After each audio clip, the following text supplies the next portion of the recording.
Me parece que esto no es Kansas, ¿sabes?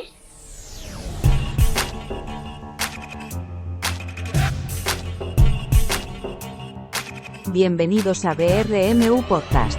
De la biblioteca a tu casa. La Biblioteca Regional te lleva la mejor programación cultural, los mejores profesionales y las charlas más interesantes. Disfruta del episodio.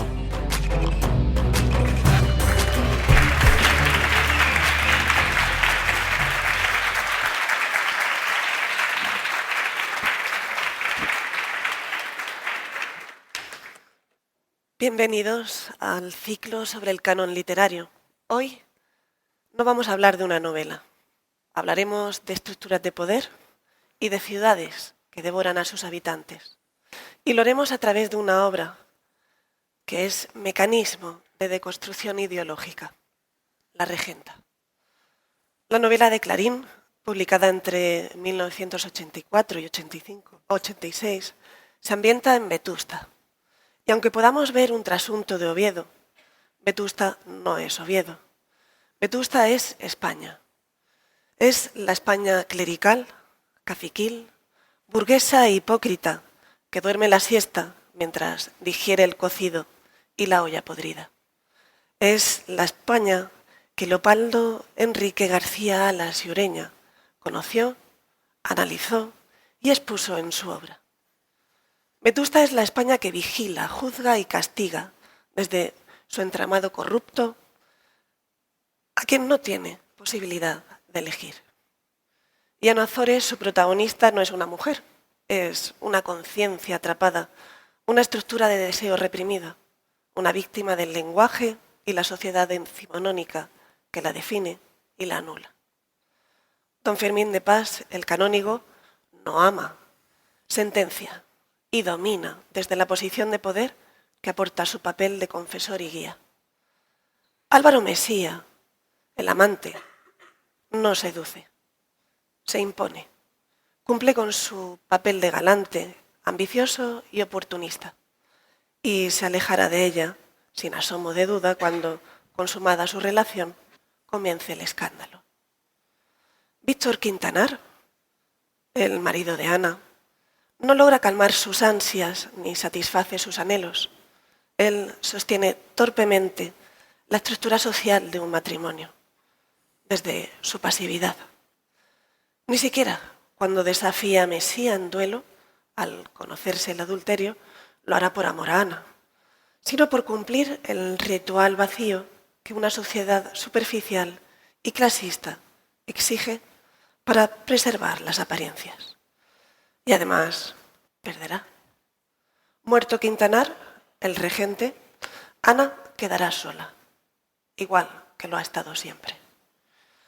Todos y cada uno de los personajes la poseen, a su manera.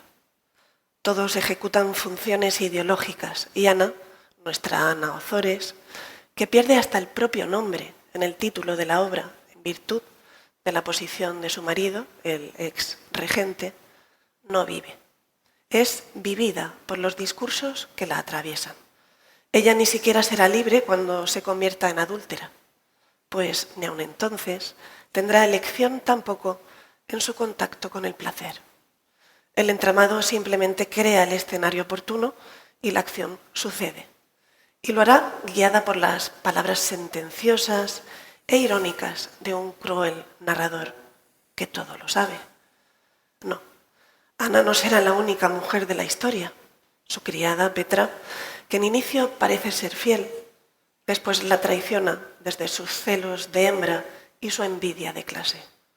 Doña Paula, la madre del clérigo, alarga su presencia en la figura de Fermín de Pas, aprisionándola moralmente desde un paternalista religiosismo. Doña Paula manipula el poder desde la cuna, en la que durmiera el magistral de niño, manteniendo así una jerarquía social inmutable. Celedonio, pieza sin brío y testigo pecaminoso, besa, acabando el libro, a una regenta desposeída de identidad. Desmayada en la catedral, expuesta y sola, sin haber encontrado ni el amor ni la salvación moral que anhelaba, será profanada por un personaje de lo más bajo y simbólico, el campanero de la catedral de Vetusta. Celedonio la besa cual príncipe sin permiso, como sentencia de dominio de cómo la sociedad gana siempre con su crueldad. Porque no hay salida airosa ni ética en la novela. Ni la clase alta es mejor moralmente, ni la baja. Ni la religión cumple con sus principios de cuidado, ni tan siquiera los ateos. Pues son mera pose. Ana es besada en un asqueroso beso que imagina dado por un sapo, viscoso y frío. Pero no es Celedonio quien la violenta, es la sociedad quien la fuerza cuando ya se siente desposeída de todo. Los engranajes sociales ganan y esa verdad permanece en el lector. España es un cadáver que no sabe reconocer las señales. Ella solo se deja caer, rodar en el precipicio, como irá haciendo la sociedad española al final del siglo XIX, con sus corruptos engranajes hacia el desastre del 98. Tras este repaso de su argumento, adentrémonos más profundamente en la regenta, con el análisis de quien le ha dedicado todo un curso monográfico, Jesús González Maestro, catedrático de Teoría de la Literatura, y Literatura Comparada en la Universidad de Vigo. Este gijonense, doctor en Filología Hispánica, es especialista en teoría literaria, crítica materialista y análisis de estructuras narrativas. Ha sido el creador del método crítica de la razón literaria, inspirada en el materialismo filosófico y que concibe la literatura como sistema racional de conocimiento, no como mera expresión sentimental. Sabrán todos los que hoy nos acompañan que González Maestro es autor de la monumental obra en 25 volúmenes, Crítica de la razón literaria, además de ensayos como El fracaso de la felicidad, Anatomía del Quijote o su reciente obra, Una filosofía para sobrevivir en el siglo XXI. Jesús no es un youtuber, es un ávido divulgador cultural y desde su canal ofrece gratuitamente más de 1 millón de vídeos con cursos completos sobre Cervantes, Galdós, teoría literaria y, por supuesto, también sobre Clarín. Adentrémonos en su riguroso análisis para conocer mejor la novela La Regenta, que hoy nos ocupa. Sin duda estamos ante una mirada experta que nos abrirá ventanas críticas y profundas a la obra de Clarín. Gracias, ante todo, Jesús, por colaborar con la Biblioteca Regional y su ciclo sobre canon literario. Bienvenido. Gracias a ustedes, el público asistente, gracias a la Biblioteca Regional de Murcia, gracias a Marta Zafrilla por su presentación. Y yo simplemente soy alguien que habla de literatura para hacer públicos unos conocimientos sobre esta materia. Más allá de eso, no significa absolutamente nada, ni nunca lo he pretendido. Otra cuestión es que con la literatura se haya llegado a un lugar o a otro, pero eso ya no es cosa mía ni de la literatura. Eso ya es cosa de quienes nos hayan hecho llegar o no a un lugar u otro. Pues si te parece, comenzamos. Jesús, ¿por qué La Regenta debería formar parte del canon literario, según González Maestro? Bueno, un canon literario es simplemente un conjunto de obras literarias que determinadas personas que tienen poder para imponer ese canon las incluyen o no. No hay más que esto. Según preguntemos a unas u otras personas cuáles son sus obras preferidas de la literatura, pues cada persona tendrá su propio repertorio de obras. Y para algunas pues será La Regenta, para otras será El Principito. Y para otras será Alicia en el País de las Maravillas, o será el último libro de Chul Han, por ejemplo. Pero para otras personas el canon literario se compone pues de, en mi caso, yo he hecho público un canon literario de 30 obras, las 30 obras literarias más importantes de la literatura universal, valga la redundancia, que hace constar entre esas obras pues El Quijote, la Numancia, la Regenta, Ricardo III de Shakespeare, los cuentos de Canterbury de Chaucer, Boccaccio y su Decamerón, por supuesto la Divina Comedia, el Fausto de Goethe y más obras de estas 30. Entonces, cada persona tiene su propio canon. ¿Estas son necesariamente las mejores obras? No, son las mejores obras que una persona, por su formación o por su necesidad ante la vida, ha considerado las mejores obras. Un canon siempre es una cuestión muy personal. Pero ¿qué ocurre cuando un canon se constituye a partir de una serie de obras que nos ayudan a hacernos, una frase que repito con frecuencia, compatibles con la realidad? Claro, es que alguien que se ha educado leyendo El Principito, probablemente cuando sea adulto leerá literatura neoténica, es decir, que leerá una literatura que preservará rasgos infantiles en una edad adulta. Una de las características fundamentales de la Regenta es que nos obliga a madurar antes de tiempo. La lectura de obras literarias obliga a madurar antes de tiempo. Y sin embargo, la literatura que con frecuencia se enseña en las instituciones educativas es una literatura que retrasa la maduración más allá del tiempo necesario. Entonces, la importancia de un canon literario puede medirse por la cantidad de personas a las que la lectura de las obras literarias les permite acercarse a la realidad simplemente para sobrevivir en ella. El Lazarillo de Tormes es una obra enormemente importante desde el punto de vista que enseña a los lectores a lo que es la realidad, un mundo tremendamente adverso. Claro, de Lazarillo de Tormes, por ejemplo, se dice que es una novela picaresca. Si solo fuera una novela picaresca sería muy fácil, pero es que es una novela picaresca, es una novela de aprendizaje que tiene como objetivo fundamental enseñar al ser humano a enfrentarse a los peligros.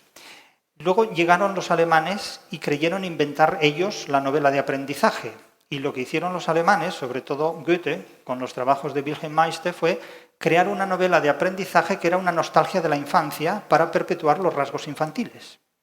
Claro, son dos conceptos completamente diferentes de novela de aprendizaje.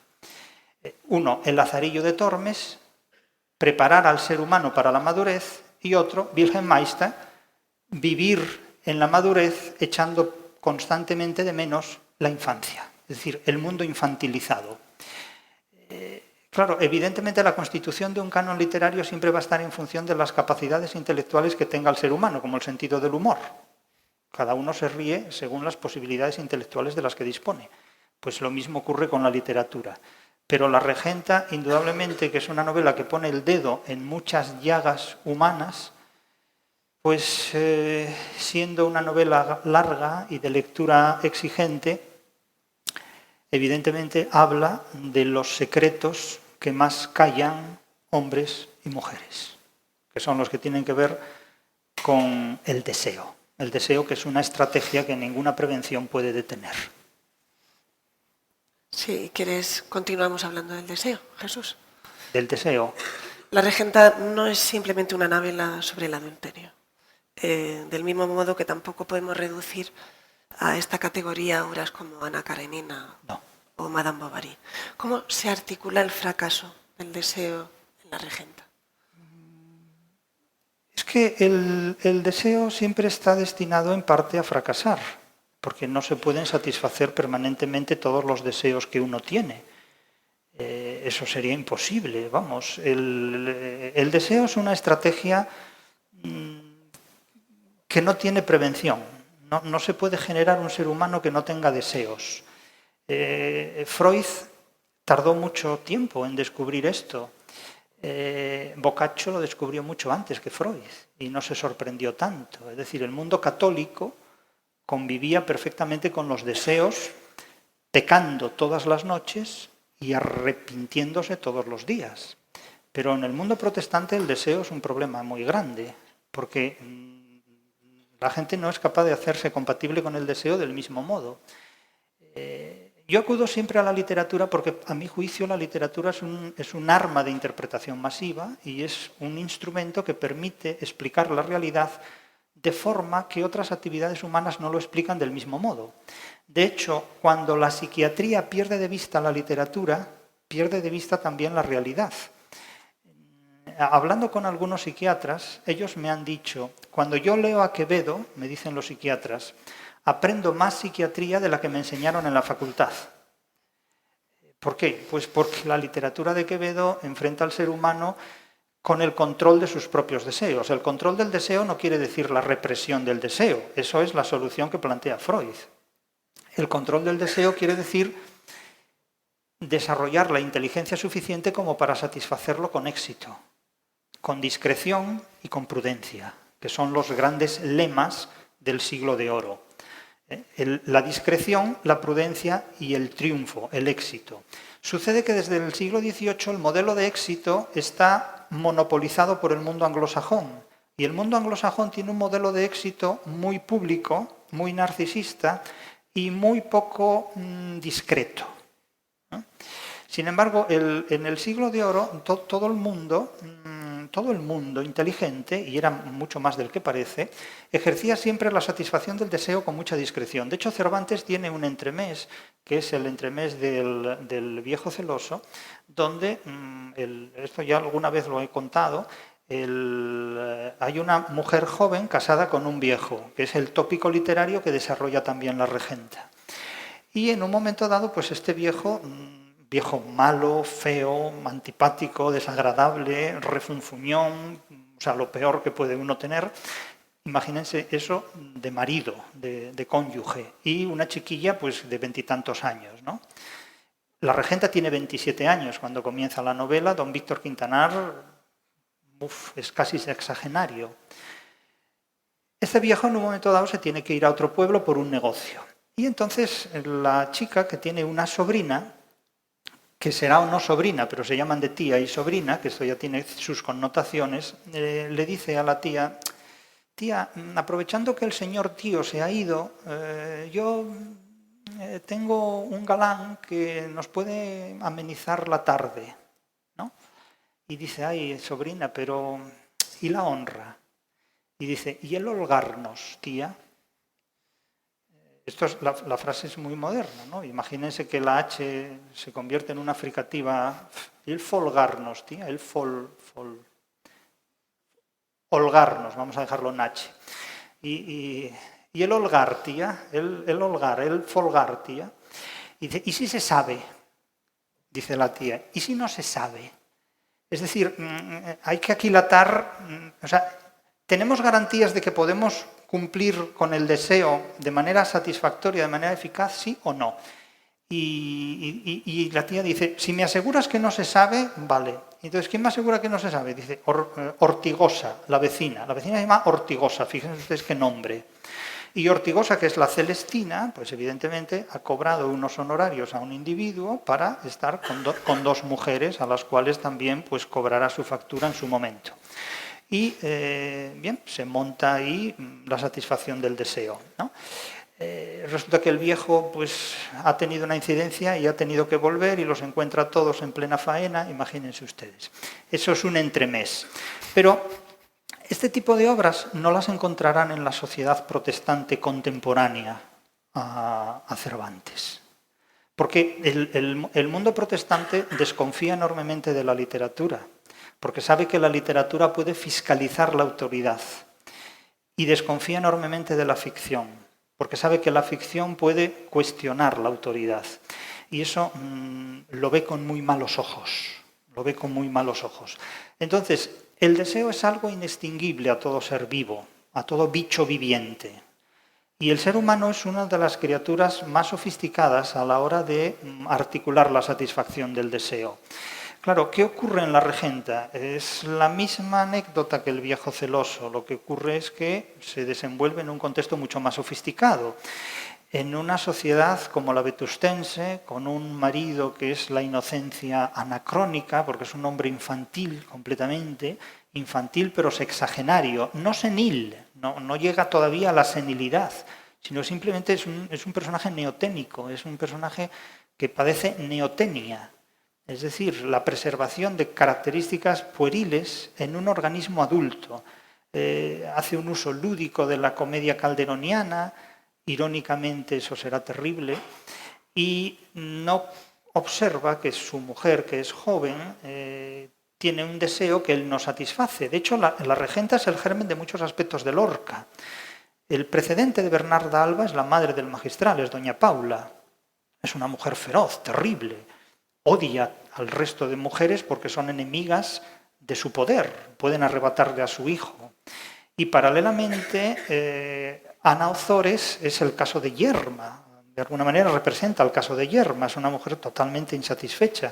Y también las hijas de Bernarda Alba, que viven encerradas en una casa y privadas de una relación sexual con un hombre. Claro, el planteamiento de la casa de Bernarda Alba es trágico. Cuando las mujeres viven encerradas en una casa y se les prohíbe mantener relaciones sexuales con un hombre, eso termina en una tragedia. Por eso esa tesis es incompatible con el feminismo. Es decir, es la antítesis de un planteamiento feminista. Es decir, un mundo sin hombres, en el caso de Lorca, termina en tragedia completamente. De tal forma que el problema del deseo, a pesar de que Freud se ocupó mucho de él en unos términos que no han resuelto ningún problema, los han complicado todos muchísimo más, La Lozana Andaluza, una obra sobre la historia de una prostituta escrita por un cura, imagínense ustedes qué cura puede hoy escribir la historia de una prostituta. Sería inimaginable. Yo creo que no se atrevería a escribirla ni un profesor de universidad. Y eso se escribe en 1526, aproximadamente. Creo que fue antes del saqueo de Roma, antes de 1527. Por lo tanto, la relación del ser humano con el deseo también es una prueba más de la inteligencia de la que el ser humano dispone en cada una de las etapas de la vida y de la historia. Cito, Celedonio sintió un deseo miserable, inclinó el rostro asqueroso sobre el de la regenta y le besó los labios. Hablamos de Celedonio y del magistral. No tenía nombre, amor no era. El magistral no creía en una pasión especial, en un sentimiento puro y noble que se pudiera llamar amor. Tanto Fermín de Pas como Celedonio encarnan esa materialización de erotismo grotesco, que además se va imponiendo de una manera que como lectores yo siento escalofríos. Como mujer y cómo se presenta ese narrador, son representaciones a su vez de esa corrupción moral de la sociedad. Bueno, es que La Regenta en ese punto a mi juicio, es una de las novelas más feroces que yo he visto jamás, que yo he leído jamás. Es una novela absolutamente feroz porque representa lo peor del machismo en lucha por una mujer a la que se la convierte en una presa para todos. Ana Ozores es una mujer traicionada por las propias mujeres de Vetusta, que se complacen en verla en las condiciones más miserables posibles, y dos hombres que de hombres realmente tienen muy poco. Todo hay que decirlo. Porque uno lamenta pertenecer a un sexo que tiene algo en común con el magistral y algo en común con Álvaro Mesía. Verdaderamente es repulsivo, porque representan uno y otro dos prototipos masculinos que son incompatibles con el racionalismo humano, a mi juicio. Claro, esto es muy fácil decirlo aquí sentado, pero cuando Clarín escribe la novela no lo mataron de milagro. Mataron a su hijo por otros contextos. Pero, es decir, escribir una novela como La Regenta en aquellos tiempos es evidentemente dar no solo un paso al frente en defensa de la libertad, sino pasarse varios pueblos en defensa de la libertad. Porque yo he dicho en más de una ocasión que la regenta es un manual para dejar de ser un cura. ¿No? Claro, imagínense ustedes que en un seminario se presentara la regenta como lectura optativa. Esto se puede discutir. Algún cura muy amablemente me ha dicho, pero ¿usted cree verdaderamente eso? Sí, lo creo. Es un manual para dejar de ser un cura.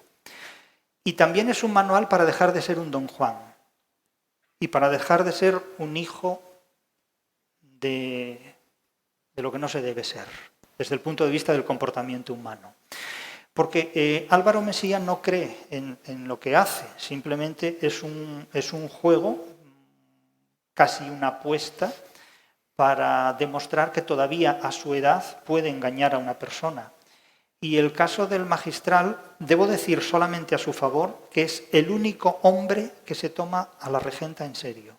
Es el único hombre que verdaderamente se enamora de la regenta, pero es que no se puede permitir una relación de amor.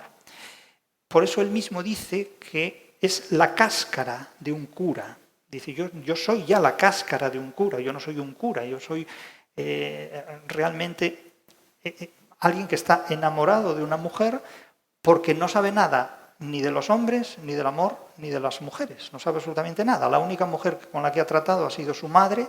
El psicoanálisis tendría mucho que decir al respecto. En realidad es muy evidente. Es una madre súper dominante, hiperdominante.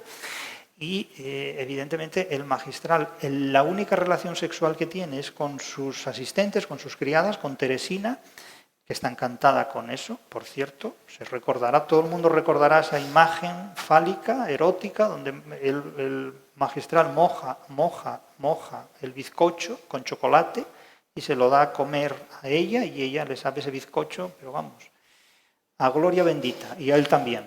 Entonces, imagínense esas imágenes en lo que es la Vetusta, o lo que es el Oviedo, que es quien realmente recibe esa novela, a la altura de 1884. Eso es un escándalo completo, desde todos los puntos de vista. Hoy tal vez eso nos parezca un chiste, pero en aquel entonces no lo era.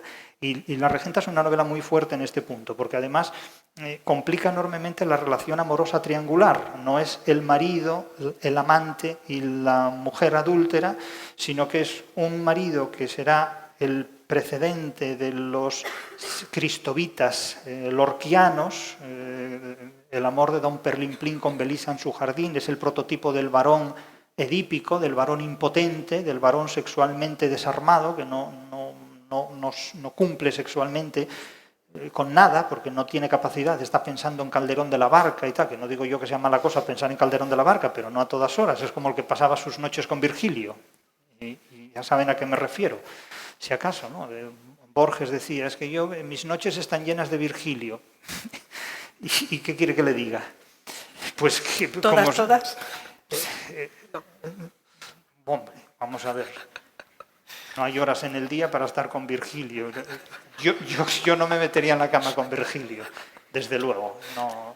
Pero a veces alguien dice esto como un gesto de narcisismo oculto, de narcisismo de un gran lector, y lo único que hace es incurrir en una tontería, porque eso está fuera de lo serio. O destapar más de lo que debieras.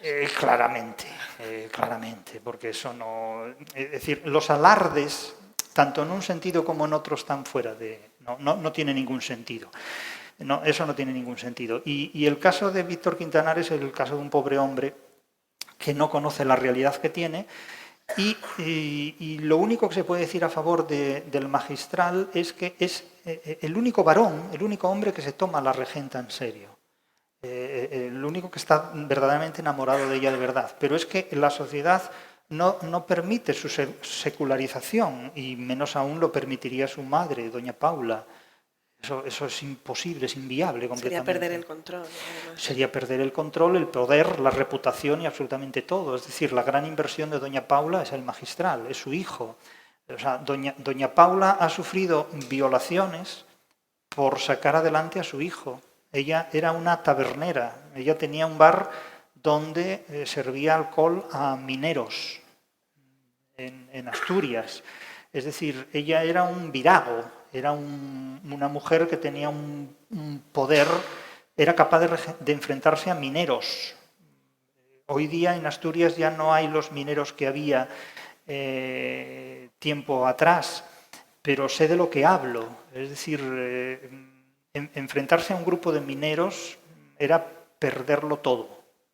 Pueden enfrentarse a lo que quieran, pero enfrentarse a mineros, como ocurrió en el año 1934, también 1936, era una guerra civil aquello. Es decir, mucho cuidado. Y doña Paula es alguien que tiene capacidad, siendo mujer, para enfrentarse a hombres embrutecidos, a hombres muy, muy violentos. Entonces, cuando se produce ese momento en el que el magistral recibe la carta de Ana Ozores, que es la carta pues, de Ana Ozores, vamos a decirlo así, y Teresina dice, ha llegado una carta para su señoría. Y dice, ¿una carta? ¿Quién la manda? La señora de Quintanar. Entonces, a la madre ya, bueno, se le ponen los ojos como platos. Y dice, ¿no vas a leer la carta, Fermo? De Fermín, Fermo. Y dice, él dice, no sabe qué articular y la guarda en el bolsillo del balandrán. Y dice, luego la leo. ¿Y si es urgente, Fermo? Y dice, no será urgente, luego la leo. Lee la carta, Fermo, le dice directamente. Y el otro, pues nada, saca de ahí la carta temblando como una hoja y la lee. Y necesito confesar, tal, no sé qué, tal. Y entonces ella, fumando un puro, fumaba puros, le dice, Jesús, qué carta. Y el otro no sabe dónde meterse, el hijo, dice, Jesús, qué carta. Le dice, esa es la carta de una tonta o de una loca. Y dice, no, madre, no, madre, no es así. Salta. Es así, Fermo. Es como todas. Y tú eres un papanatas. Eso es lo que le dice al hijo. Lo previene claramente. Dice, no, es que es distinto. Dice, es como todas. Y tú eres un tonto. Es cierto que es un tonto. La regenta, como todas, yo no me atrevería a suscribir esto. No soy doña Paula. La regenta es una mujer que es el resultado de la educación que recibió. No conoció madre. Su padre era un utopista, un libertino, un caradura, un parásito de la herencia recibida. No se preocupó en absoluto de su hija. La educaron dos tías, dos hermanas de su padre, y le dieron un destino que no encajaba en una mujer como ella porque no se adaptó a esa realidad.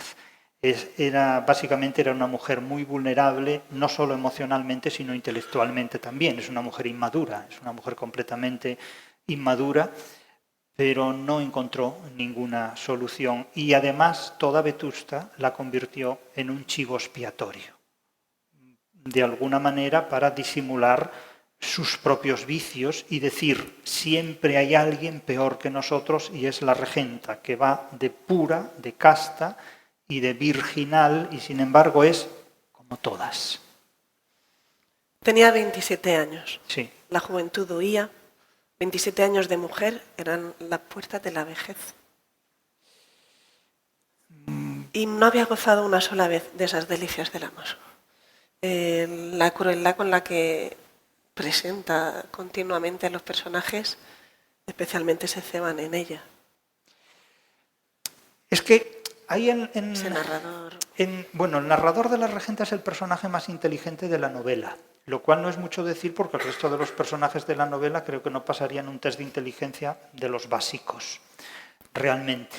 Pero es un narrador muy perverso, es un narrador muy asturiano. Tiene muy mala leche. Fíjense que en la primera frase de la novela, la heroica ciudad, ¿qué hace? Dormir la siesta. Claro, esto hay que ser asturiano para escribir esto, es decir, hay que tener mala leche concentrada. Y me dirán ustedes, bueno, pero la mala leche es universal de todas partes. Sí, hombre, ya lo sé, Pero Cervantes, incluso cuando escribe el Quijote, dice en un lugar de la Mancha de cuyo nombre no quiero acordarme. Pero es más prudente. Pero decir la heroica ciudad, que además es un término que aparece en el escudo legendario de Oviedo, la muy noble, heroica y benemérita ciudad de Oviedo, soltar la heroica ciudad dormía la siesta. Y todo el primer párrafo de la novela remite a que la novela, pasen los siglos que pasen, todo va a seguir igual, porque la mota de polvo que se instala en un rincón que llevó al viento, ahí pueden pasar, lo dice, ahí pueden pasar siglos, las nubes que el viento empujaba y se rasgaban blanquecinas hacia el norte, el viento sur caliente y perezoso empujaba las nubes blanquecinas que se rasgaban al correr hacia el norte. Es decir, todo sigue igual y cuando termina la novela todo sigue igual. Pero ahí hay un hecho importante que tiene que salir en algún momento dado, que es la cuestión del realismo y del naturalismo. Entonces, claro, la sexualidad siempre ha estado presente en la literatura. El motor del Decamerón es la sexualidad.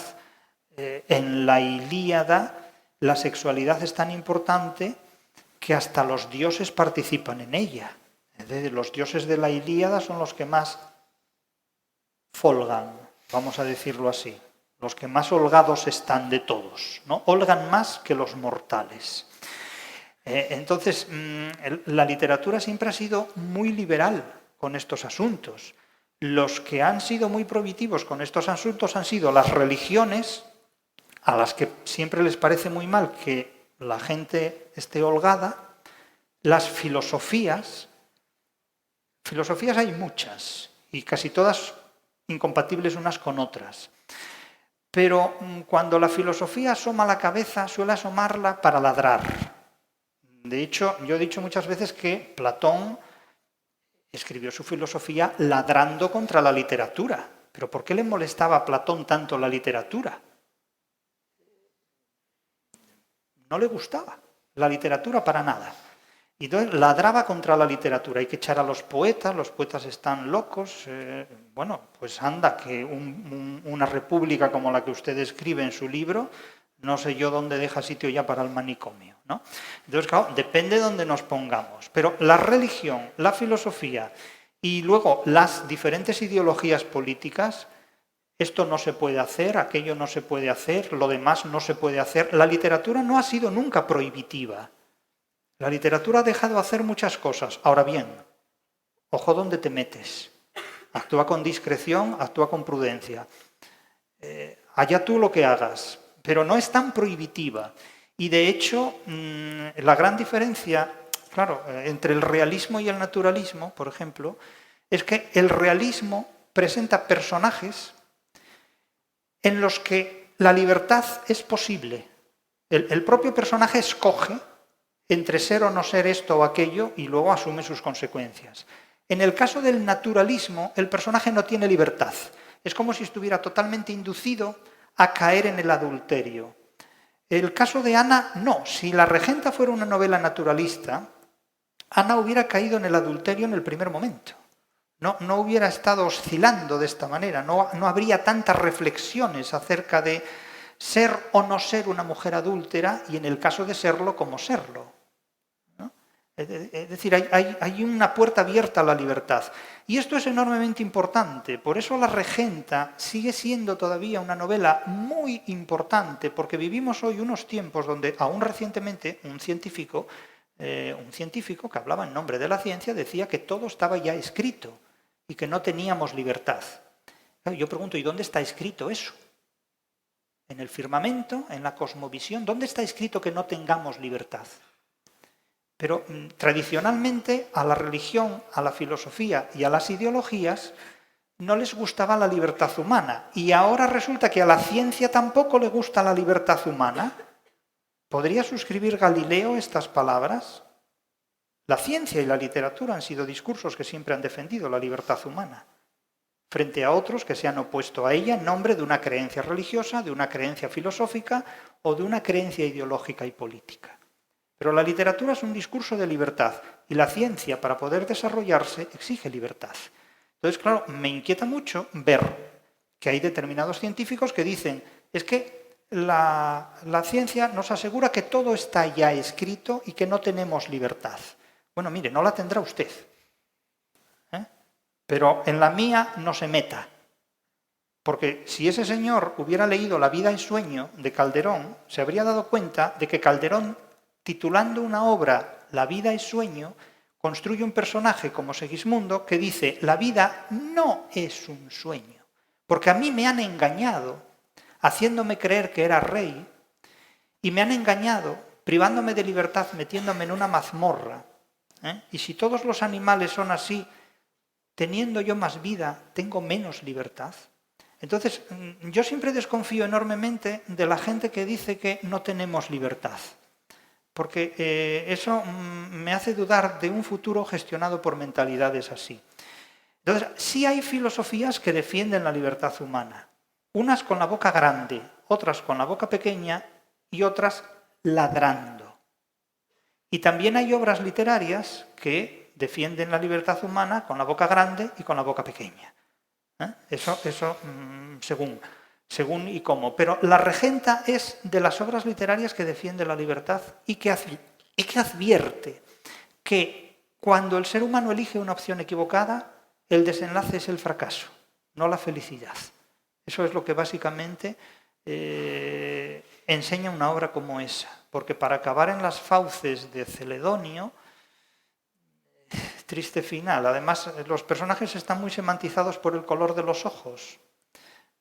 Si ustedes se fijan en el color de los ojos de los personajes de La Regenta, no en el color de los ojos de la gente, que eso no tiene que ver, pero Celedonio, el que le da, cuando dice sintió en su boca el vientre viscoso y frío de un sapo, Celedonio tiene los ojos, y lo dice desde el primer capítulo, dice, tiene los ojos de un castaño sucio. O sea, no basta el castaño, no tiene que ser un castaño sucio, castaño sucio. Y claro, y dicen ustedes, ¿cómo es un castaño sucio? Esa es una hipálaje, eso es lo que se llama una hipálaje. La hipálaje es una figura retórica que consiste en atribuir una cualidad no al sustantivo que lo acompaña, los ojos, sino a la persona que los tiene. Porque la suciedad no está en el color castaño de sus ojos, la suciedad está en la persona de Celedonio. Es decir, ya es una prolepsis, ya es algo que anuncia que ese personaje es un malvado. Y Celedonio tiene los ojos de un castaño sucio. La Regenta tiene los ojos de un azul claro, de un azul clarito. Son los llamados ojos garzos, un color azul suave, un azul suave, vamos a dejarlo así. Doña Paula tiene los ojos de un color azul hielo, un azul gélido, totalmente. Claro, esta es la semantización de la mirada. ¿El magistral de qué color tiene los ojos el magistral? Verdes. Solo los puede tener verdes. Álvaro Mesía los tiene incoloros, los tiene un color grisáceo, como un besugo muerto. Son ojos sin vida. Teresina, la criada del magistral, que es además su concubina, tiene los ojos negros, profundamente negros, hondamente negros.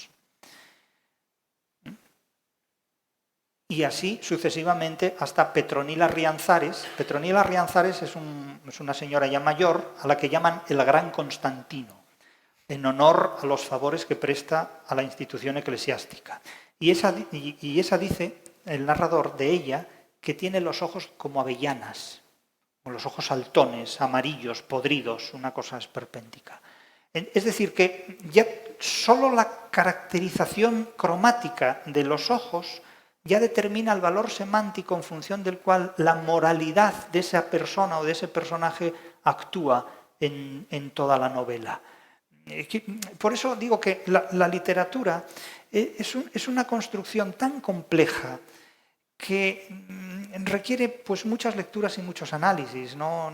Una sola frase en una obra literaria requiere una interpretación muy profunda que no se agota en una o dos lecturas, sino que requiere muchas lecturas. La crueldad no solo de la adjetivación, ¿no? Toda la construcción de personajes, cuando lo revisitamos, es maravilla, cómo se enfrenta en una página tras página. Estamos hablando de una novela muy elaborada donde se mantiene el rigor, esa crueldad, esa ironía, de ese presentar, metiéndonos en pensamientos, en actos, Es que ese narrador terrible. Es que la novela, Construcción más. cuando la novela se publica en el año 84, fíjense ustedes cómo está el panorama mundial en el año 1884. Hoy dirán ustedes que las cosas están muy mal, pero ¿cómo estaban en 1884? En 1884 tenemos una posición que es la siguiente. Miren, en el año 1857 se publica Madame Bovary. Madame Bovary, que es una mujer que se envenena con arsénico simplemente porque no es capaz de asumir las exigencias de la realidad y del mundo que le toca vivir. Ana Ozores no se va a suicidar a pesar de todo, porque a pesar de su vulnerabilidad y de su debilidad y a pesar de todo lo que le hacen pasar, la tipa todavía tiene entereza suficiente y en un momento dado va y vuelve a la catedral. Dirán ustedes que es el desenlace de una tonta. ¿Y qué harían ustedes? Antes, tomar arsénico no, estoy seguro que no. Pero Madame Bovary se suicida con arsénico, no ve salida a esa situación. Esa novela que tantas veces se ha comparado con La Regenta, como si La Regenta fuera una inspiración, una prolongación de Madame Bovary, presenta resultados completamente distintos.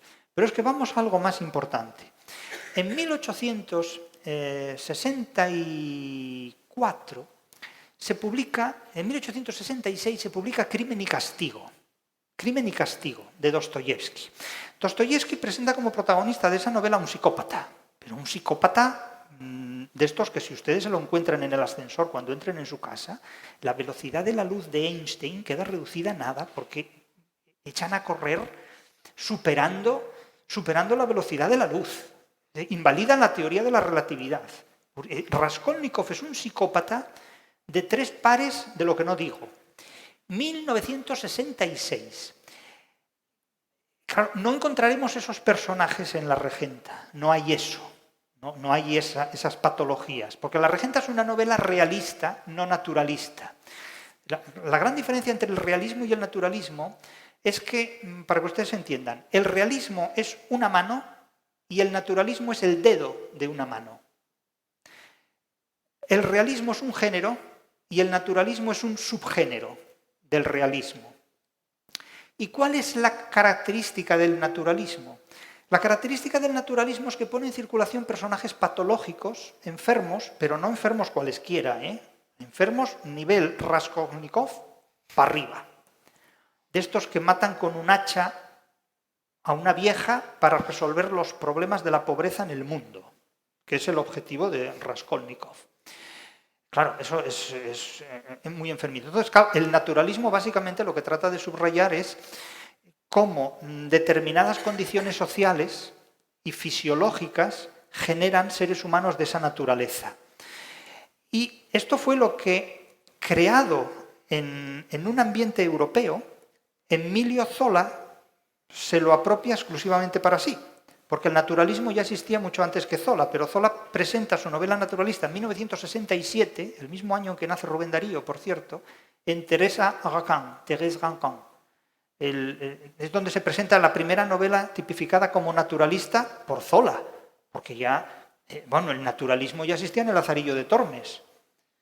Y en la propia literatura francesa parece que Zola no leyó Pantagruel y Gargantúa, porque más naturalismo que ese, y no les hablo ya nada de el libro de Buen Amor, el libro del arcipreste. Anda que no hay naturalismo ahí. Y no les hablo ya nada de los milagros de Nuestra Señora, de Gonzalo de Berceo y el sacristán fornicador. Anda que no hay naturalismo ahí. Entonces, claro, descubrir el naturalismo... Es que hay gente que descubre el Mediterráneo todos los días, ¿no? Era para decirle, mira, hasta en Google debe estar eso ya, Entonces, claro, el naturalismo, cuidado con decir, es que he descubierto el naturalismo. Oiga, mire, vamos a ver, el naturalismo lleva ya funcionando desde que hay hombres y mujeres haciendo cosas naturales. Y comiendo y folgando y no hay naturalismo en Boccaccio, etcétera. Pero el naturalismo se introduce algo muy importante, que es la patología. La patología, la enfermedad, la herencia, la cuestión fisiológica. ¿Por qué? Pues porque están enormemente influidos por un modelo de mundo que es el mecanicista. De tal manera que conciben que el mundo funciona como un mecano y que no hay libertad. Esto es lo que repica en la cabeza de este científico que recientemente volvió a decir de nuevo que no había libertad. Es decir, es una lectura neo-newtoniana. Todo es un mecano, todo funciona como un mecanismo respecto al cual el ser humano no puede hacer absolutamente nada. No tiene, digamos, libertad, porque Dios en realidad es un mecano. Pasamos del motor inmóvil de Aristóteles al Dios de Newton, que es simplemente un mundo que funciona con una cuerda dada y ahí se terminó el tema. Entonces, esa mentalidad que está muy presente en Hipólito Taine en Francia, en Augusto Comte en el curso de filosofía positiva, es lo que Emilio Zola dice: yo esto lo voy a aplicar a la literatura. Digo, bueno, aplíquelo usted a lo que quiera, pero no diga que ha inventado usted el naturalismo, porque eso ya estaba funcionando desde hacía muchos siglos, ¿no? Y esto, el debate de siempre, ¿eso no es La Regenta una novela naturalista? En primer lugar, ¿por qué tiene que ser La Regenta una novela naturalista? O sea, porque si están haciendo naturalismo en Francia, nosotros tenemos que hacerlo en España porque tenemos que hacer lo que hagan los demás. No, el principio de originalidad que siempre ha tenido muy claro la literatura española es lo más original que siempre hemos hecho los españoles. Somos muy originales en muchas cosas, pero si en algo somos originales es en hacer literatura. Lo más original que hemos hecho siempre los españoles ha sido literatura. Pero últimamente parece que no somos tan originales ni en literatura. Pero aquí me voy a callar porque estamos en una biblioteca pública. Entonces, no voy a decir nada más. Quedémonos en el siglo XIX. No, bueno, en el siglo XX, Cela tenía mucha cuerda, Torrente Ballester tenía mucha cuerda. Gabriel García Márquez escribió, a mi juicio, la última de las mejores novelas que la historia de la literatura universal ha dado, que es 100 años de soledad. Pero desde 1967 hasta hoy han pasado 58 años, que los tengo muy bien contados, por la cuenta que me tiene. Y ya es hora de escribir una novela que pueda estar a la altura de 100 años de soledad. Entonces, claro, ese es el contexto en el que se encuentra la regenta, e insisto, la regenta sí presenta una lección de libertad. No son personajes que estén esclavizados por su entorno. Es que dice, es que Vetusta es que no da lugar a la libertad. Claro que da lugar a mucha libertad, tan libertad que se pueden matar a tiros todavía 2 personas a finales del siglo XIX. Eso, caramba. Ese duelo. Ese duelo es terrible. Va rodado, ni siquiera en ese momento encontramos... Pero es que ese duelo es terrible, es decir, a la altura de finales del siglo XIX, que 2 hombres estén dispuestos a matarse a tiros por una cuestión de honor, es algo completamente anacrónico, es algo que está fuera de toda previsión, es una involución en el civismo que uno ni siquiera se explica. Pero cumple con esas funciones sociales impuestas por esa Vetusta, esa heroica. Y no de ahí la ironía enorme. ¿Qué heroísmo hay en matar a una persona a sangre fría? Incluso el propio Víctor Quintanar, que es un gran cazador, es un grandísimo cazador, es un hombre que tiene una habilidad con las armas tremenda, evita el disparo y simplemente le quiere dar un aviso, ¿no? Y el otro, que es un luzbelino, es una criatura perniciosa, es un Don Juan, es lo peor que tiene Don Juan. Don Juan es el personaje más siniestro que ha parido la literatura universal y la ha inventado, ese personaje lo ha inventado precisamente Tirso de Molina o atribuida la obra a Tirso de Molina precisamente para prevenir a las mujeres contra ese tipo de hombres. Es decir, el siglo de oro, que se dice que tan poca libertad había, en el siglo de oro un cura, como es Gabriel Tellez, construye, probablemente fue él, aunque se ha discutido la atribución, construye una novela para advertir a las mujeres de lo perversos que son determinados hombres que se burlan de ellas de una manera crudelísima, como el Don Juan, y le da un retrato universal de lo que... Es decir, la literatura española del siglo de oro es evidentemente todo un catálogo de prevención para que el ser humano pueda sobrevivir a las adversidades de la realidad. Y la regenta está claramente en esa dirección porque la regenta es un desengaño.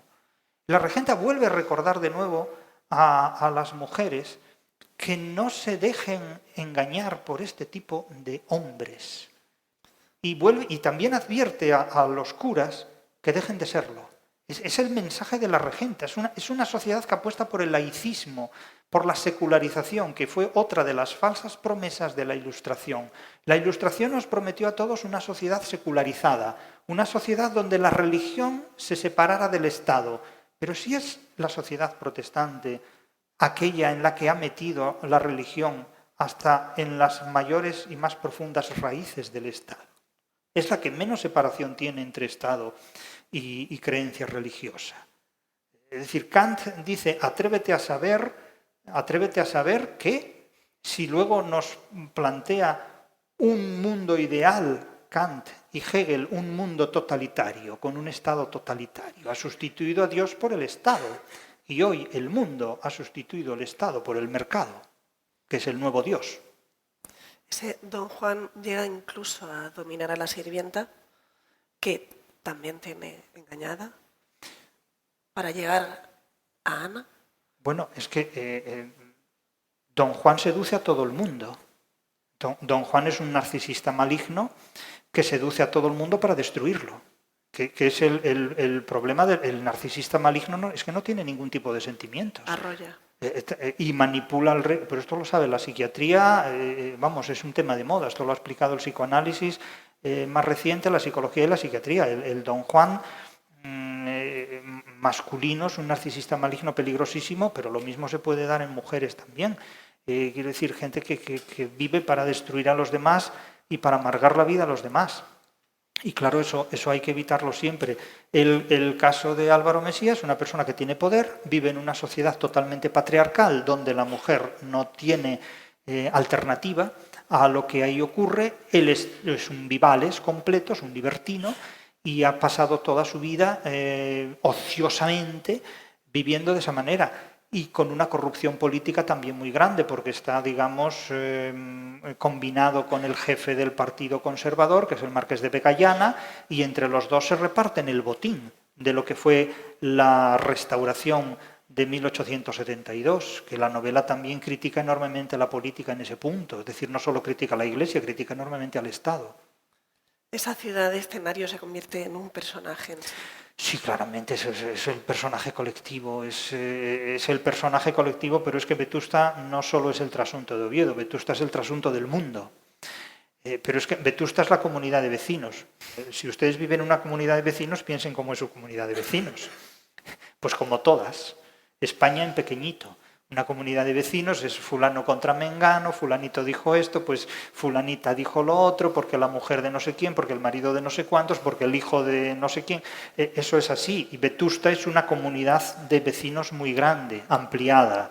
Y es el mundo entero, en definitiva. ¿Qué es una empresa? ¿Qué es un seminario? ¿Qué es un convento? ¿Qué es una universidad?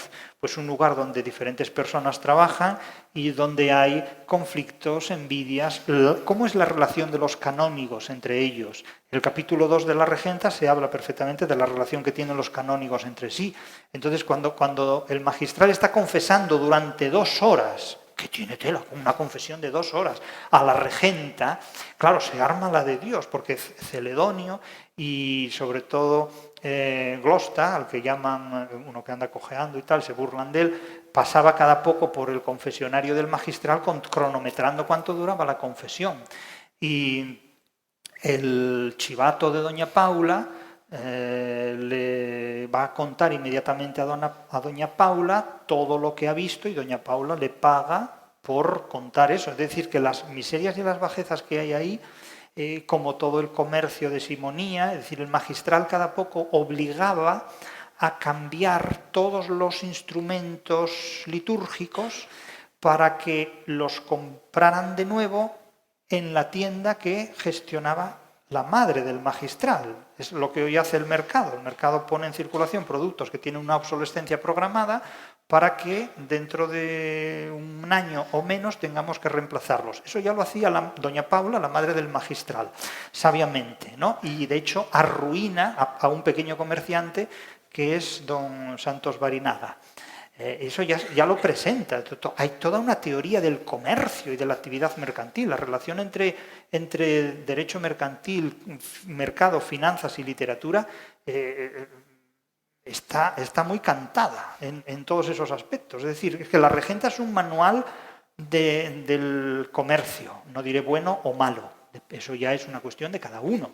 Pero ahí está, es decir, cómo arruinar a un pequeño comerciante para que los productos mercantiles de doña Paula, que se pasaba las noches contando el dinero en determinadas escenas, se den de manera tan viva. Es decir, que la literatura dice mucho más de lo que parece. Lo que pasa es que como no todo el mundo se da cuenta, por eso tiene ciertas libertades. Pero cuando se da cuenta de ello la filosofía, la religión y las ideologías, entonces van a por la literatura y entonces empiezan a ladrar.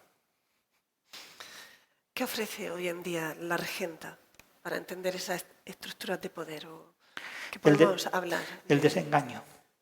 El desengaño. La regenta ofrece lo que ofrece la literatura valiosa. La literatura siempre es una cita con el desengaño. La educación actual es una cita con el engaño. Entonces es absolutamente imposible que en el sistema educativo actual se pueda enseñar adecuadamente lo que es la literatura. Entonces, ¿qué es lo que se enseña? Literatura neoténica. El Principito. Este nivel.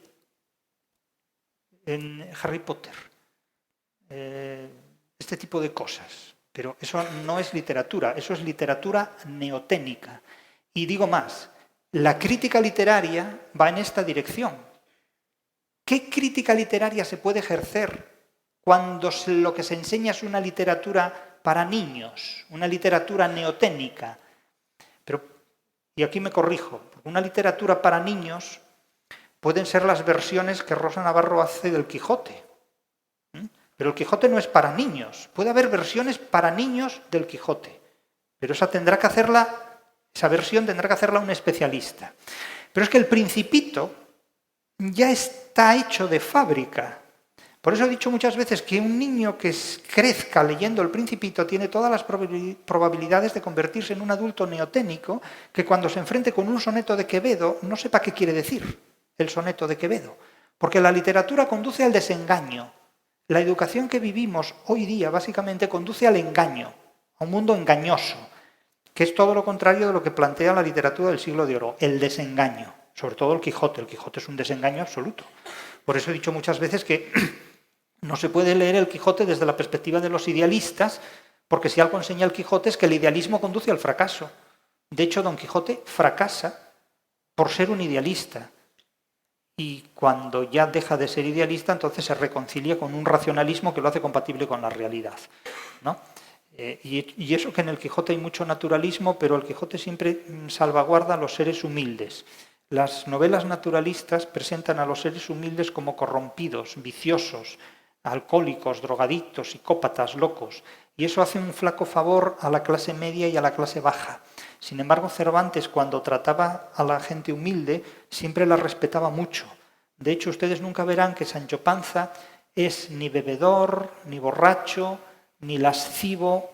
No verán ni un solo personaje del Quijote que, siendo de clase media o clase humilde, incurra en insultos hacia la mujer, en vejaciones. Más bien al contrario, son los nobles los que cometen violaciones contra las mujeres. De hecho, todas las novelas ejemplares, las 12 novelas ejemplares, casi todas ellas, están saturadas de miembros de la nobleza que son los que cometen las violaciones. No encontrarán en Cervantes ni un solo personaje de la clase baja o de la clase media que sea un violador, ni que sea un borracho, ni que sea un delincuente, salvo en Rinconete y Cortadillo, donde los delincuentes, por cierto, tienen costumbres y hábitos eclesiásticos y nobiliarios. Se relacionan entre sí como si fueran miembros de la nobleza y como si fueran miembros de la Iglesia. De hecho, tienen una cofradía y tienen un pacto con la Iglesia y con los nobles. ¿Contra quién? Contra el comercio, contra los comerciantes. Eso es lo que no se puede. En Rinconete y Cortadillo nunca roban a un miembro de la Iglesia. De hecho, Rincón y Cortado roban en Sevilla la bolsa, el monedero de un sacristán y automáticamente llega el portavoz de... ¿Qué llega el portavoz? Llega el alguacil, el jefe de policía, y le dice, oye, que han robado una bolsa con dinero a un sacristán aquí en la puerta de la villa. Y dice, ¿cómo? No puede ser. Nosotros nunca robamos a miembros de la Iglesia, somos gente muy sensata. Y dice, pues aquí falta una... Entonces Monipodio convoca a todos los ladrones y delincuentes que tiene a su cargo, que son todos los que hay en Sevilla, porque el que no trabaje para él no trabaja, y le dice, falta la bolsa de fulano de tal. ¿Quién le tocó hoy trabajar en tal zona? Dice, trabajé yo, pero yo no cogí la bolsa. Dice, mira, no me toques las narices, ¿eh? Yo te pago lo que sea, pero la bolsa al sacristán se le devuelve porque ese sacristán nos ha ayudado mucho, el alguacil nos ha sacado de la horca varias veces. Es decir, tienen una complicidad tremenda. Y entonces dice Rincón, no fui yo que se la cogí. No, bueno, pues nada, venga, te devolvemos el dinero a ti, pero la bolsa para el sacristán. Y el alguacil se va contento porque le han devuelto su dinero. Si no queda contento, le devolvemos su dinero. Eso es lo que ocurre. Y luego viene otro pidiendo una lista de ajuste de cuentas, que es un noble, es un miembro de la nobleza que quiere que le destruyan la tienda a un mercader porque se ha sentido estafado por él. Entonces, es una connivencia entre nobleza, iglesia y delincuencia organizada contra el comercio. Claro, y ustedes dicen, bueno, pero es que el comercio en el siglo XXI nos come a todos. Ya, pero es que el comercio lleva varios siglos aguantando los ladridos y las mordidas de la iglesia y del Estado. Yo ni quito ni pongo rey, pero digo lo que hay. Más cosas, no sé cómo vamos de tiempo. Vamos bien, ¿verdad? Sí.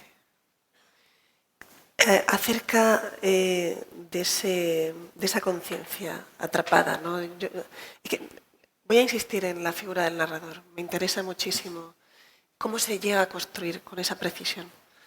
Porque la ironía entra, sale, pero sobre todo va presentando las escenas con tanto rigor que el lector no tiene más que entrar sin darse cuenta. Hay que ser un ávido lector para visitar y reconocer bien el entramado de esa ironía, porque entras, no es tan... entra muy suavemente. A pesar de todo lo que hemos ido diciendo, de que hay adjetivos tan claros. No. ¿Cómo lo hace? Bueno, vamos a ver. La respuesta es muy clara. Lo hace con mala leche. Directamente. Es decir, La Regenta es una novela escrita con mala leche contra la Iglesia y contra un determinado concepto de Estado. Eso Clarín no lo puede evitar. Y ha construido un narrador que es muy venenoso. Realmente el narrador de La Regenta es muy venenoso. Ustedes fíjense que el valor de una novela se mide siempre por la inteligencia de sus personajes. Y el narrador es uno de los personajes de cada novela. El narrador es el personaje que cuenta la historia. Eso es el narrador objetivamente. Puede formar parte de la historia o no, puede contarla en tercera persona, pueden clasificar el narrador como quiera, pero siempre es un personaje que cuenta la historia. En el caso del Quijote, el narrador es muy difícil atraparlo, porque no sabemos nunca dónde está. Es un conjunto de disfraces y de capas que no hay manera de encontrar. Es un narrador barroco, es un narrador que no se manifiesta claramente. En el caso de Leopoldo Alas, el narrador que construye es un narrador omnisciente, de tercera persona, donde combina técnicas narrativas, que es sobre todo la del discurso indirecto libre, pero el narrador actúa con mucho veneno. Es decir, caer en la lengua de Leopoldo Alas, como caer en la lengua de Cervantes, era muy peligroso. Peor todavía era caer en la lengua de Quevedo. Eso ya es lasciato ogni speranza, allí no se puede salir si se cae en la lengua de Quevedo. Pero la de Clarín es extremadamente cruda y dura. Y Clarín sabe redactar esa novela y componer esa novela de tal manera que el naturalismo no entra excesivamente en juego. El realismo se centra en personajes de clase alta y clase media, el naturalismo se centra sobre todo en personajes de clase baja. Los personajes de clase baja aparecen incluso bien parados, como pueda ser, a pesar de sus miserias, Petra o Teresina, pero tienen mucha más libertad. De hecho, la regenta se carcome porque la libertad sexual que tiene Petra no la tiene ella de ninguna manera. Es que Petra, fíjense ustedes que Petra se acuesta con su primo el molinero cuando la regenta está contemplando un sapo que la mira en la fuente de Maripepa, a las afueras de Vetusta. Y entre que va y viene, a Petra le da tiempo a gorjear. A leer a Virgilio. A leer a Virgilio, exactamente, a leer a Virgilio. ¿No? Y entonces la regenta le dice, es que te has retrasado mucho. Y sabéis que he estado con mi primo en el molino. Y le dice la regenta, le dice a Ana Ozores, si no estuvieras tanto tiempo en la fragua, estarías más disponible para lo que tienes que estar. Y dice el narrador, Ana se equivocó al decir fragua. Quería haber dicho molino. Claro, la fragua tiene un valor semántico distinto. Hay que tener mala leche también para esto. Muy mala leche. Y después, la misma Petra es la que en un momento dado, en esa tormenta de verano en la que el magistral pierde todos los papeles y quiere buscar a Ana Ozores por los bosques del vivero, se encuentra con el magistral y van a una cabaña que Petra conoce, seguramente de más cosas, y allí también pasan un rato con Virgilio. El magistral y Petra. Hasta tal punto la lectura de Virgilio fue fructífera que Petra se olvidó una liga de una media allí. Y allí quedó, ¿no? La liga de la media que la regenta Ana Ozores le había regalado a Petra. Entonces vuelven a coincidir allí de nuevo Víctor Quintanar y el magistral. Y Víctor Quintanar, cuando llega al magistral, está mirando así y dice: estoy un poco decepcionado porque acabo de encontrar aquí una liga de mi mujer. Y el magistral abre los ojos diciendo: ¿qué dice este tío? Una liga de la regenta aquí estuvo con Álvaro Mesía. Que cada uno nota el resquemor del rabo por donde lo tiene de paja, ¿no? Y entonces él, pensando que la regenta acaba de estar ahí con Álvaro Mesía. Y el inocente de Víctor Quintanar dice: Petra ha estado aquí golfeando y pone en cuestión la reputación de mi casa. Y digo: ay, qué bendito el pobre este que no sabe por dónde le viene la cornamenta. En fin, entonces, claro, la ironía. Hay dos grandes formas de construir la ironía en la literatura: con palabras y con hechos. La ironía está en las palabras en Clarín cada vez que escribe, como está en Cervantes, pero es que también está con hechos, porque no deja de ser paradójico que la mujer más hermosa de Vetusta malogre su hermosura de esta manera y de ella solo se enamore un cura, que es un nombre impotente a estos efectos, con la regenta, pero no con Petra ni con Teresina. Es decir, que el magistral está condenado a vivir sexualmente una relación que no está en correlación con su relación amorosa. Y eso es lo peor que le puede ocurrir a alguien, creo yo. Es decir, que el sexo vaya por un lado y que el amor vaya por otro lado. Claro, yo he dicho muchas veces que el sexo solo engaña cuando va mezclado con el amor y con el dinero. Y tengo varios hermeneutas dándole vueltas al sentido de esa frase. Que sigan dándole vueltas, si quieren. Yo lo tengo muy claro. Ahora, no me pidan que se lo explique porque los chistes no se cuentan. Entonces, la ironía puede estar en las palabras, pero puede estar también en los hechos. Como está en la Celestina. ¿Qué necesidad hay en la Celestina de que se contrate los servicios de Celestina para que un tío como Calisto se pueda ir a la cama con una chavala como Melibea?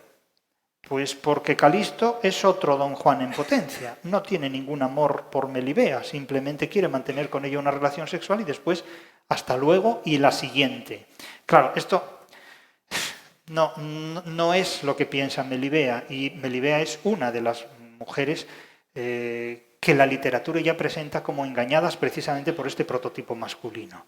Por este prototipo masculino que además sigue sin extinguirse verdaderamente, ¿no? Y que no es así. Porque otra cosa es que el amor no sea posible, que el amor se malogre por otras circunstancias, por una muerte, por una tragedia, por un malentendido, por problemas de salud, por lo que sea. De acuerdo.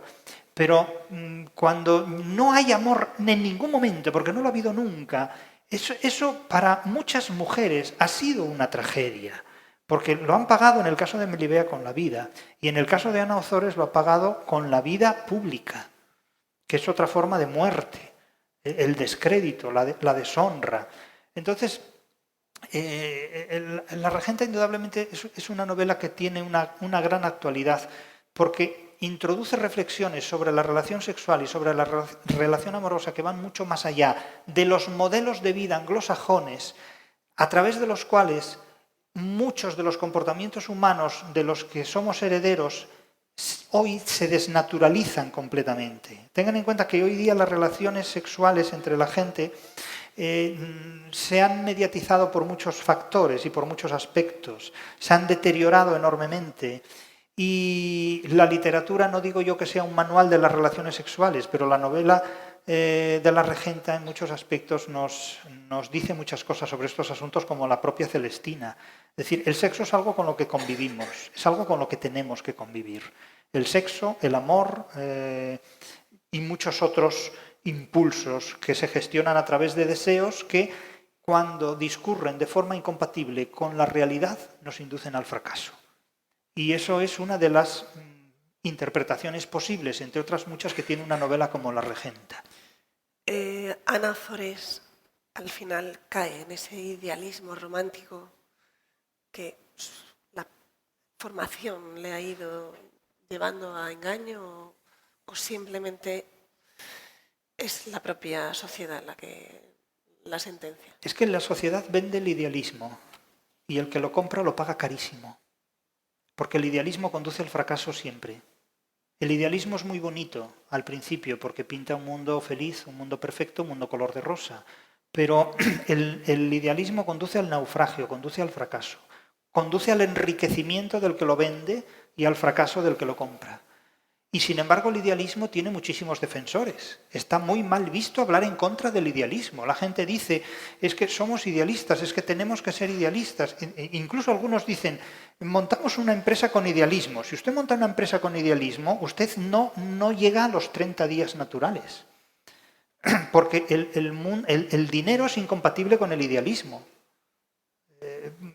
Y precisamente la novela realista lo que ofrece sobre todo es el desengaño al que el idealismo condujo desde el punto de vista de la experiencia amorosa. Y hoy día vivimos en una sociedad donde los niveles del idealismo son brutales, son absolutamente brutales en todos los terrenos. Esa superficialidad que veíamos en Vetusta, ese entramado. Es que la idea incluso del heroísmo, del honor y del crédito es un enorme idealismo, porque como dice el magistral en muchas ocasiones, el mundo era tal como se contaba en el confesionario, un basurero, lo dice él mismo, el mundo es lo que dice el confesionario, un basurero. Claro, esto luego lo dirá Freud. El inconsciente no es más que un depósito de suciedades, ¿no? Pero claro, eso es una metáfora. ¿Por dónde está el inconsciente? El inconsciente es uno más de los fantasmas inventados por la filosofía, precisamente para no ver la realidad. Los fantasmas se inventan cuando uno no quiere enfrentarse a la realidad, que eso es el idealismo. El idealismo es el miedo a la realidad. Eso es lo que inventó Alemania en el siglo XVIII. El miedo a digerir la literatura española del siglo de oro, que era una cita con la realidad. Y para ello inventó todo un sistema filosófico que fue el idealismo alemán, que condujo a 2 guerras mundiales terribles protagonizadas por ese país. Creo que esta tarde, aparte de digerir un poquito más esa olla podrida que nos presentaba el narrador, hemos conocido, como muchos de los que estáis aquí, un análisis exhaustivo, tanto de la regenta como de la literatura que hemos tenido la suerte de visitar gracias a Jesús. Si no ha sido suficiente, podéis encontrar un análisis mayor en esas 30 sesiones que pueden ampliar todo lo dicho hoy aquí y que se titula Anatomía de la regenta, hecha por Jesús González, maestro. Para terminar, antes de dejar un ratito para firmas, ahora lo hablaremos, os quiero invitar el próximo martes 25 de noviembre a escuchar a Javier Cercas en esta maravillosa comiteca a las 7:30 en el mismo ciclo del canon literario de la Biblioteca Regional. Pero sobre todo les invito a seguir leyendo. Citando a maestro, diré que la literatura no consuela, la literatura no educa.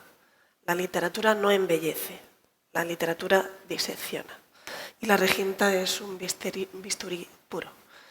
Hemos diseccionado bastante, tanto a ese cruel narrador como a esos personajes que van construyendo capítulo a capítulo a una Ana Azores que acaba sola, como al principio. Espero que este coloquio les haya ayudado a ampliar su mirada gracias a el análisis exhaustivo Quienes que deseen que le firme la última obra, que yo también la quiero, empezamos por mí, que es Filosofía para sobrevivir en el siglo XXI. Yo no soy un youtuber y usted no sabe nada de mí. Creo que hoy sabemos un poquito más, hemos conocido a Jesús en persona. Podrán acercarse tras los merecidos aplausos que me gustaría que entre todos le dedicásemos por su tiempo aquí. Muchísimas gracias. Gracias.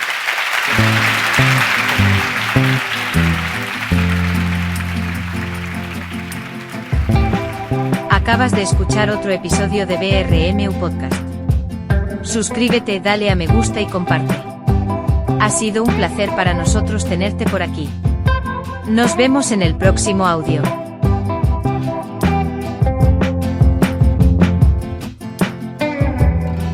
Presiento que este es el comienzo de una hermosa amistad.